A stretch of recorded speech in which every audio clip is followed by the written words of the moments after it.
Act 4 of Henry VI, Part 3, by William Shakespeare. Act 4, Scene 1, London, the Palace. Enter Gloucester, Clarence, Somerset, and Montague. Now tell me, brother Clarence, what think you of this new marriage with the Lady Grey? Hath not our brother made a worthy choice? Alas, you know 'tis far from hence to France. How could he stay till Warwick made return? My lords, forbear this talk, here comes the king. And his well-chosen bride. I mind to tell him plainly what I think. Flourish. Enter King Edward IV, attended Queen Elizabeth, Pembroke, Stafford, Hastings, and others.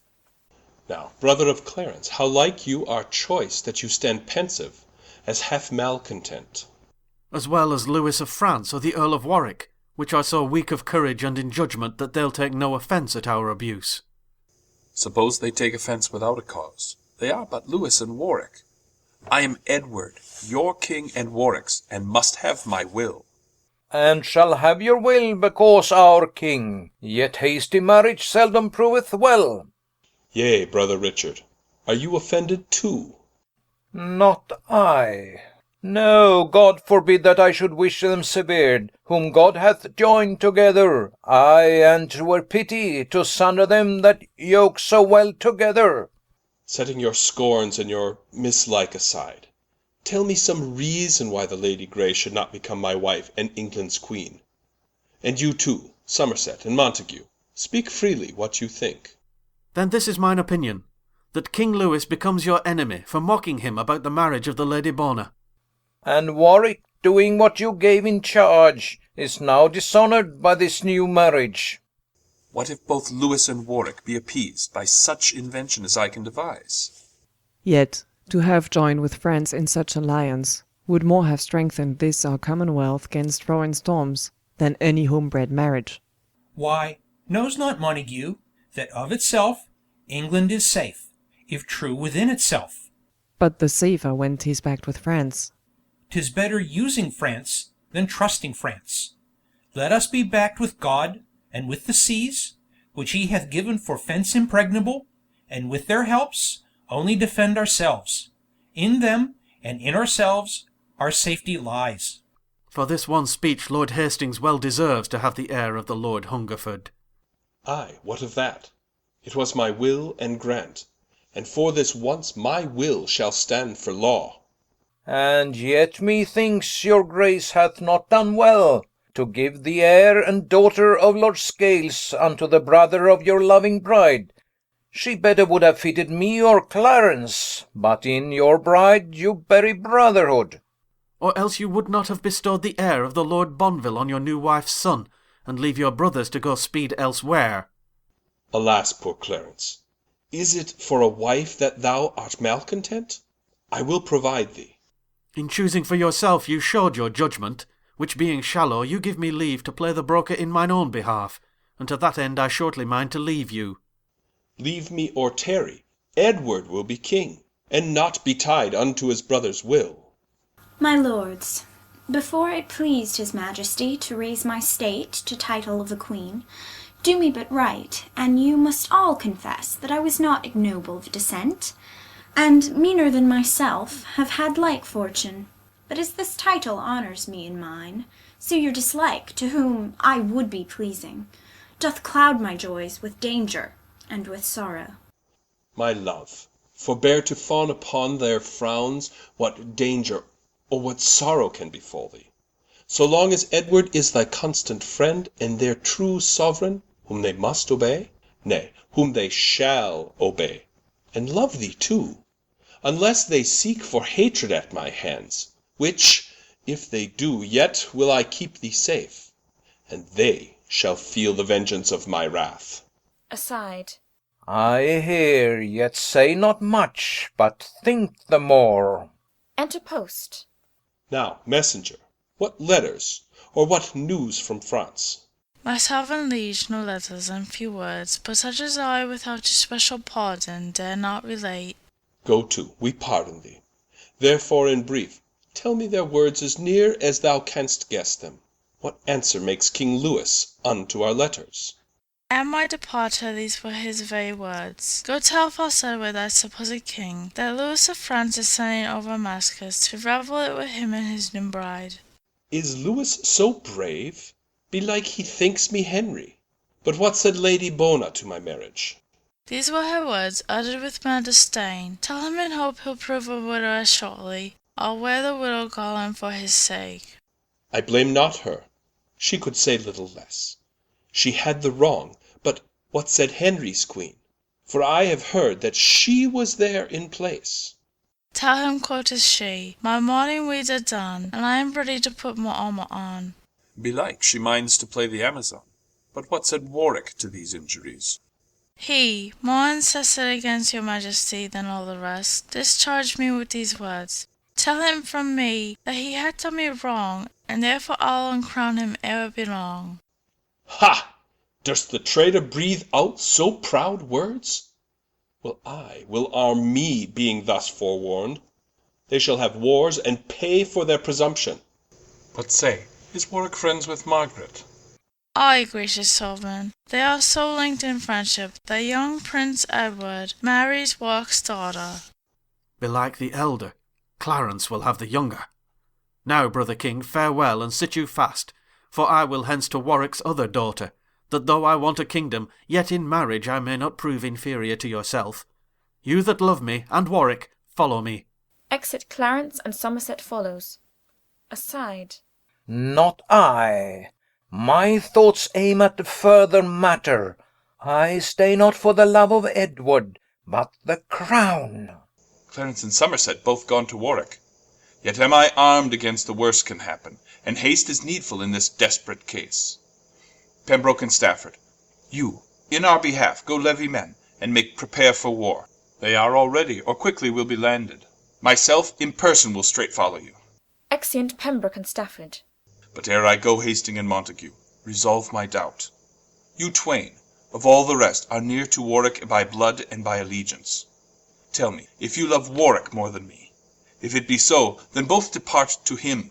I rather wish you foes than hollow friends. But if you mind to hold your true obedience, give me assurance with some friendly vow, that I may never have you in suspect. So God help Montague as he proves true.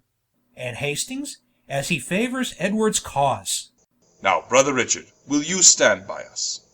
Aye, in despite of all that shall withstand you. Why so? Then I am sure of victory. Now therefore let us hence, and lose no hour, till we meet Warwick with his foreign power. Exeunt. Scene 2.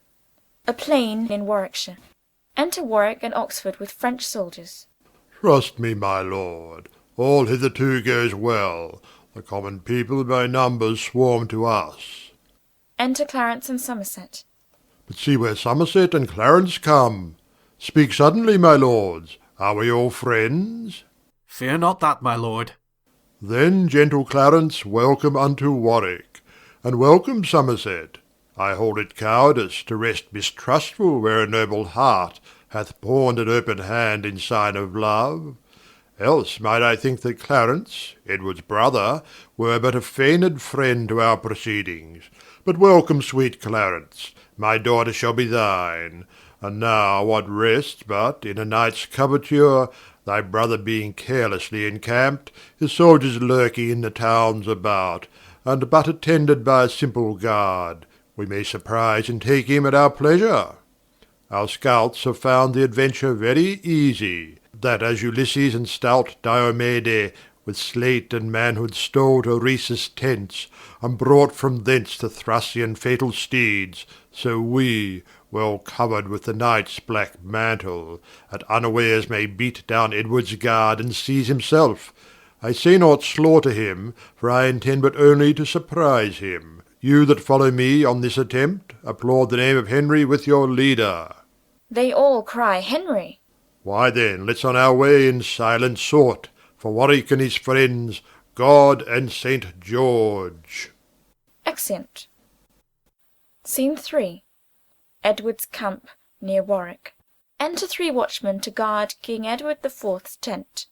Come on, my masters, each man take his stand. The king by this has set him down to sleep. What, will he not to bed? Why no, for he hath made a solemn vow never to lie and take his natural rest, till Warwick or himself be quite suppressed. Tomorrow, then, belike shall be the day, if Warwick be so near as men report. But say, I pray, what nobleman is that with the king here resteth in his tent? 'Tis the Lord Hastings, the king's chiefest friend. Oh, is it so? But why commands the king that his chief followers lodge in towns about him, while he himself keeps in the cold field? 'Tis the more honour, because more dangerous. Ay, but give me worship and quietness. I like it better than a dangerous honour. If Warwick knew in what estate he stands, 'tis to be doubted he would waken him. Unless our halberts did shut up his passage. Ay, wherefore else guard we his royal tent, but to defend his person from night foes? Enter Warwick, Clarence, Oxford, Somerset, and French soldiers, silent all. This is his tent, and see where stand his guard. Courage, my masters, and honour now or never. But follow me, and Edward shall be ours. Who goes there? Stay, or thou diest. Warwick and the rest cry, All Warwick, Warwick, and set upon the guard, who fly, crying, Arm, arm. Warwick and the rest following them. The drum playing and trumpet sounding re-enter, Warwick, Somerset, and the rest, bringing King Edward IV out in his gown, sitting in a chair. Richard and Hastings fly over the stage. What are they that fly there? Richard and Hastings, let them go. Here is the Duke. The Duke? Why, Warwick, when we parted thou calledst me king. Ay, but the case is altered. When you disgraced me in my embassade, then I degraded you from being king, and come now to create you Duke of York. Alas, how should you govern any kingdom that know not how to use ambassadors, nor how to be contented with one wife, nor how to use your brothers brotherly, nor how to study for the people's welfare, nor how to shroud yourself from enemies? Yea, brother of Clarence, thou art here too. Nay, then I see that Edward's needs must down. Yet, Warwick, in despite of all mischance, of thee thyself, and all thy complices, Edward will always bear himself as king. Though misfortune's malice overthrow my state, my mind exceeds the compass of her wheel. Then for his mind be Edward England's king. Takes off his crown. But Henry now shall wear the English crown, and be true king indeed, thou but the shadow. My lord of Somerset, at my request see that forthwith Duke Edward be conveyed unto my brother, Archbishop of York. When I have fought with Pembroke and his fellows, I'll follow you and tell you what Aunt Sir Lewis and the Lady Bona send to him. Now for a while farewell, good Duke of York. They lead him out forcibly. What fate impose, that men must needs abide, it boots not to resist both wind and tide. Exit guarded. What now remains, my lords, for us to do, but march to London with our soldiers? Ay, that's the first thing that we have to do, to free King Henry from imprisonment and see him seated in the regal throne. Exeunt. Scene 4. London, the Palace. Enter Queen Elizabeth and Rivers. Madam, what makes you in this sudden change? Why, brother Rivers, are you yet to learn what late misfortune has befallen King Edward? What, loss of some pitched battle against Warwick? No, but the loss of his own royal person. Then is my sovereign slain? Ay, almost slain, for he is taken prisoner, either betrayed by falsehood of his guard, or by his foe surprised at unawares. And, as I further have to understand, is new committed to the Bishop of York, fell Warwick's brother, and by that our foe. These news, I must confess, are full of grief. Yet, gracious madam, bear it as you may. Warwick may lose, that now hath won the day. Till then, fair hope must hinder life's decay, and I the rather wean me from despair for love of Edward's offspring in my womb. This is it that makes me bridle passion, and bear with mildness my misfortune's cross. Ay, for this I draw in many a tear, and stop the rising of blood-sucking sighs, lest with my sighs or tears I blast or drown King Edward's fruit, true heir to the English crown. But, madam, where is Warwick then become? I'm informed that he comes towards London, to set the crown once more on Henry's head. Guess thou the rest. King Edward's friends must down. But to prevent the tyrant's violence, for trust not him that hath once broken faith, I'll hence forthwith unto the sanctuary, to save at least the heir of Edward's right. There shall I rest secure from force and fraud. Come, therefore, let us fly while we may fly. If Warwick take us, we are sure to die. Exeunt. Scene 5. A park near Middleham Castle in Yorkshire. Enter Gloucester, Hastings, and Stanley. Now, my Lord Hastings and Sir William Stanley, leave off to wonder why I drew you hither into this chiefest thicket of the park. Thus stands the case.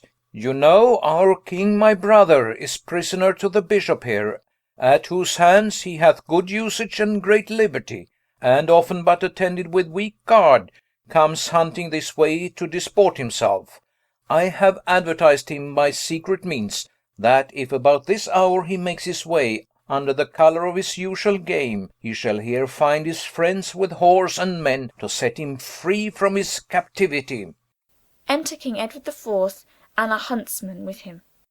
This way, my lord, for this way lies the game. Nay, this way, man. See where the huntsmen stand. Now, brother of Gloucester, Lord Hastings, and the rest, stand you thus close, and steal the bishop's deer? Brother, the time and case requireth haste. Your horse stands ready at the park corner. But whither shall we then? To Lynn, my lord, and ship from thence to Flanders. Well guessed, believe me, for that was my meaning. Stanley, I will requite thy forwardness. But wherefore stay we? 'Tis no time to talk. Huntsman, what say'st thou? Wilt thou go along? Better do so than tarry and be hanged. Come then, away, let's ha no more ado. Bishop, farewell. Shield thee from Warwick's frown, and pray that I may repossess the crown. Exeunt. Scene 6. London, the Tower. Flourish. Enter King Henry the Sixth, Clarence, Warwick, Somerset, Henry of Richmond, Oxford, Montague, and Lieutenant of the Tower. Master Lieutenant, now that God and friends have shaken Edward from the regal seat, and turned my captive state to liberty, my fear to hope, my sorrows unto joys, at our enlargement what are thy due fees? Subjects may challenge nothing of their sovereigns, but if an humble prayer may prevail, I then crave pardon of your majesty. For what, lieutenant? For well using me? Nay, be thou sure I'll well requite thy kindness, for that it made my imprisonment a pleasure. Ay, such a pleasure as encaged birds conceive, when, after many moody thoughts, at last by notes of household harmony they quite forget their loss of liberty. But, Warwick, after God thou set'st me free, and chiefly therefore I thank God and thee. He was the author, thou the instrument. Therefore, that I may conquer fortune's spite by living low, where fortune cannot hurt me, and that the people of this blessed land may not be punished with my thwarting stars, Warwick, although my head still wear the crown, I here resign my government to thee, for thou art fortunate in all thy deeds. Your grace hath still been feigned by virtuous, and now may seem as wise as virtuous, by spying and avoiding fortune's malice. For few men rightly temper with the stars. Yet in this one thing let me blame your grace for choosing me when Clarence is in place. No, Warwick, thou art worthy of the sway, to whom the heavens in thy nativity adjudged an olive branch and laurel crown, as likely to be blessed in peace and war. And therefore I yield thee my free consent. And I choose Clarence only for protector. Warwick and Clarence, give me both your hands. Now join your hands, and with your hands your hearts, that no dissension hinder government. I make you both protectors of this land, while I myself will lead a private life, and in devotion spend my latter days, to sin's rebuke and my Creator's praise. What answers Clarence to his sovereign's will? That he consents if Warwick yield consent, for on thy fortune I repose myself. Why then, though loath, yet must I be content. We'll yoke together like a double shadow to Henry's body, and supply his place, I mean in bearing weight of government, while he enjoys the honour and his ease. And Clarence, now then, it is more than needful forthwith that Edward be pronounced a traitor, and all his lands and goods be confiscate. What else? And that succession be determined. Ay, therein Clarence shall not want his part. But with the first of all your chief affairs let me entreat, for I command no more, that Margaret your queen and my son Edward be sent for, to return from France with speed. For till I see them here, by doubtful fear my joy of liberty is half eclipsed. It shall be done, my sovereign, with all speed. My lord of Somerset, what youth is that of whom you seem to have so tender care? My liege, it is young Henry, Earl of Richmond. Come hither, England's hope. Lays his hand on his head. If secret powers suggest but truth to my divining thoughts, this pretty lad will prove our country's bliss. His looks are full of peaceful majesty, his head by nature framed to wear a crown, his hand to wield a sceptre, and himself likely in time to bless a regal throne. Make much of him, my lords, for this is he must help you more than you are hurt by me. Enter a post. What news, my friend? That Edward is escaped from your brother, and fled as he has since to Burgundy. Unsavoury news.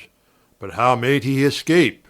He was conveyed by Richard, Duke of Gloucester, and Lord Hastings, who attended him in secret ambush on the far side, and from the bishop's huntsmen rescued him, for hunting was his daily exercise.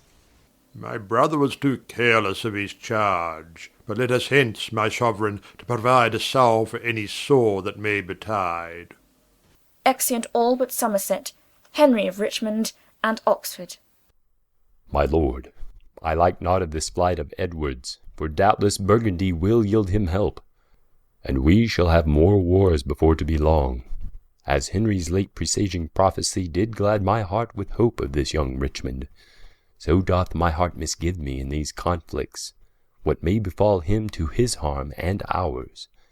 Therefore Lord Oxford, to prevent the worst, forthwith will send him hence to Brittany, till storms be past of civil enmity.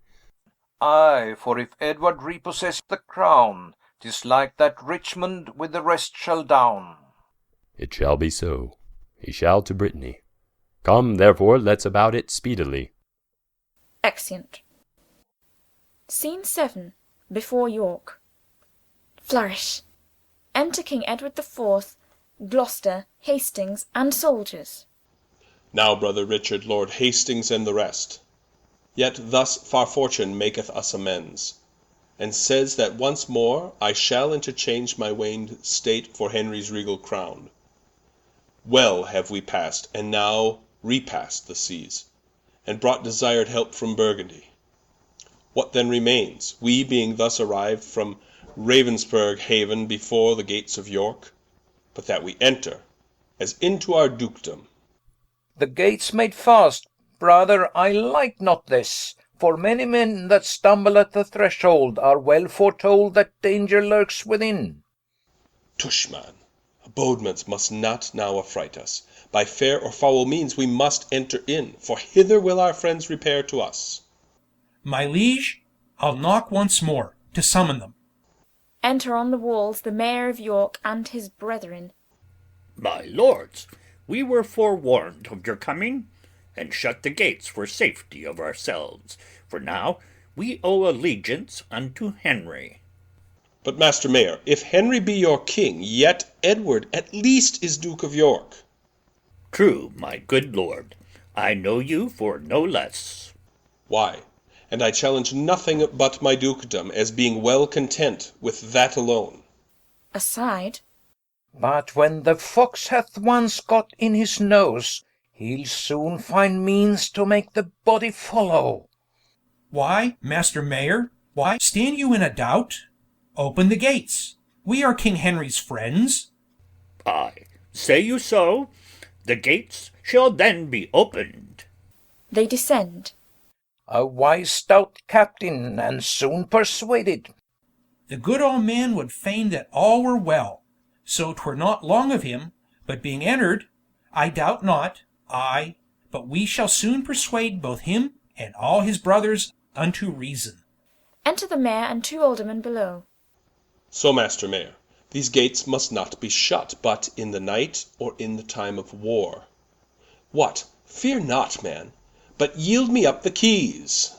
Takes his keys. For Edward will defend the town and thee, and all those friends that deign to follow me. March. Enter Montgomery with drum and soldiers. Brother, this is Sir John Montgomery, our trusty friend, unless I be deceived. Welcome, Sir John. But why come you in arms? To help King Edward in his time of storm, as every loyal subject ought to do. Thanks, good Montgomery. But we now forget our title to the crown, and only claim our dukedom, till God please to send the rest. Then fare you well, for I will hence again. I came to serve a king, and not a duke. Drummer, strike up, and let us march away. The drum begins to march. Nay, stay, Sir John, a while, and we'll debate by what safe means the crown may be recovered. What talk you of debating? In few words, if you'll not here proclaim yourself our king, I'll leave you to your fortune and be gone, to keep them back that come to succour you. Why shall we fight, if you pretend no title? Why, brother, wherefore stand you on nice points? When we grow stronger, then we'll make our claim. Till then, 'tis wisdom to conceal our meaning. Away with scrupulous wit! Now arms must rule. And fearless minds climb soonest unto crowns. Brother, we will proclaim you out of hand. The bruit thereof will bring you many friends. Then be it as you will. For 'tis my right, and Henry but usurps the diadem. Ay, now my sovereign speaketh like himself. And now will I be Edward's champion. Sound trumpet! Edward shall be here proclaimed. Come, fellow soldier, make thou proclamation. Flourish.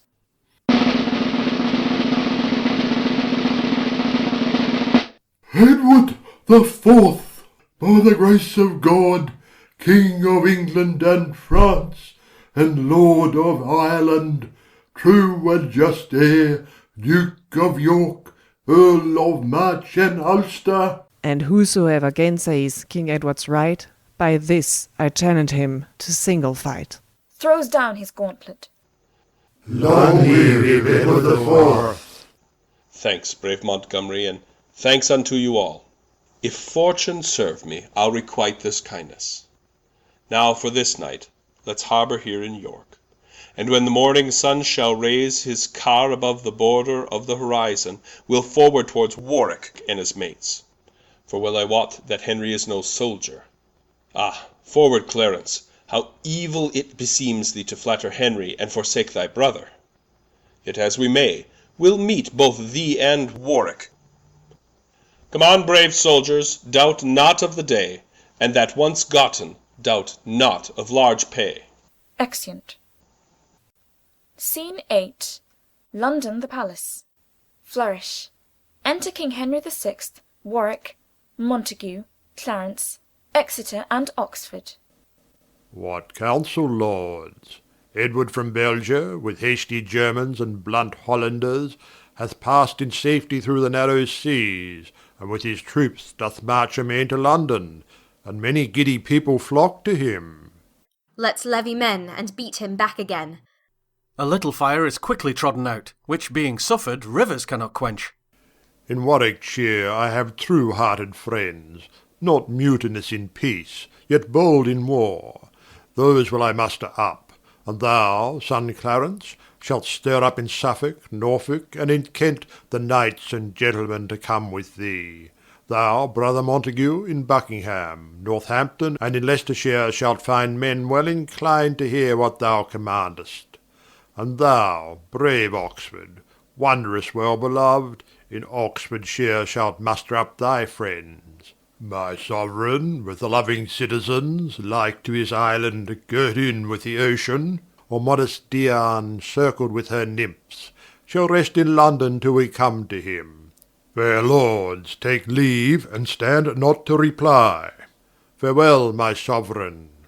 Farewell, my Hector, and my Troy's true hope. In sign of truth, I kiss your highness' hand. Well-minded Clarence, be thou fortunate.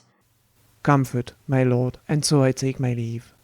And thus I seal my truth and bid adieu. Sweet Oxford, and my loving Montague, and all at once more a happy farewell. Farewell, sweet lords, let's meet at Coventry. Exeunt all but King Henry the Sixth and Exeter. Here at the palace I will rest a while. Cousin of Exeter, what thinks your lordship?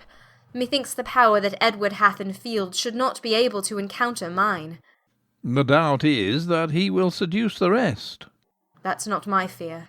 My meed hath got me fame. I have not stopped mine ears to their demands, nor posted off their suits with slow delays. My pity hath been balm to heal their wounds, my mildness hath allayed their swelling griefs, my mercy dried their water-flowing tears. I have not been desirous of their wealth, nor much oppressed them with great subsidies, nor forward of revenge, though they much erred. Then why should they love Edward more than me?